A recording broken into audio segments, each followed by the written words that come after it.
ఒక ఊర్లో ఒక ఫ్యామిలీ ఉందనమాట. సో, ఆ ఫ్యామిలీ ఏంటంటే, ఒకరోజు కొత్తగా ఒక ఇంటి నుంచి ఇంకో ఇంటికి చేంజ్ అయ్యారంట. చేంజ్ అయినప్పుడు అందరికి గూడా ఉండే ఉత్సాహమే కదా చిన్నపిల్లలకి. ఈ ఇంట్లో ఏముంది? ఈ గదిలో ఏముంది? ఈ గదిలో ఏముంది? అన్నీ గూడా వెతకాలని చెప్పి ఆశపడుతూ ఉంటారు. అయితే ఆ ఫ్యామిలీలోనే ఒక పిల్లోడున్నాడంట. ఆ పిల్లోడు ఏం చేస్తా ఉన్నాడంటే, ఇంట్లో ఉన్న ప్రతి గదిని గూడా ఓపెన్ చేసి చూసుకుంటూ ఉన్నాడంట.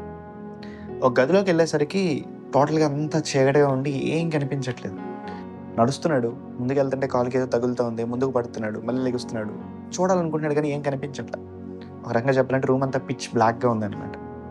ఇంతలోపు వాళ్ళ నాన్న వెనక నుంచి వచ్చి ఒక క్యాండిల్‌ని అలా వెలిగించేసరికి అప్పటి వరకు చీకటిగా ఉన్న రూమంతా కూడా కొంచెం క్లారిటీ అనేది కనబడతా ఉందనమాట. చూస్తా ఉంటే ఒక వైపంతా గూడా చిన్న చిన్న బొమ్మలున్నాయంట. ఇంకో వైపంతా గూడా ఆడుకోవడానికి క్రికెట్ బ్యాట్ అని జెప్పి, బాలు ఇలా చాలా కనబడుతూ ఉన్నాయి. ఒక పక్కనేమో అందమైన పెయింటింగ్ ఉంది. ఇవన్నీ గూడా ఏంటంటే చీకట్లో ఉన్నప్పుడు అతనికి కనపడల. కానీ ఎప్పుడైతే ఒక క్యాండిల్ వెలుగనేదొచ్చిందో, ఆ రూమంతా కూడా చాలా క్లారిటీగా కనబడుతుంది. మన జీవితంలో కొన్నిసార్లు దేవుని సన్నిధి లేకపోతే అంతా గందరగోళంగానే ఉంటది.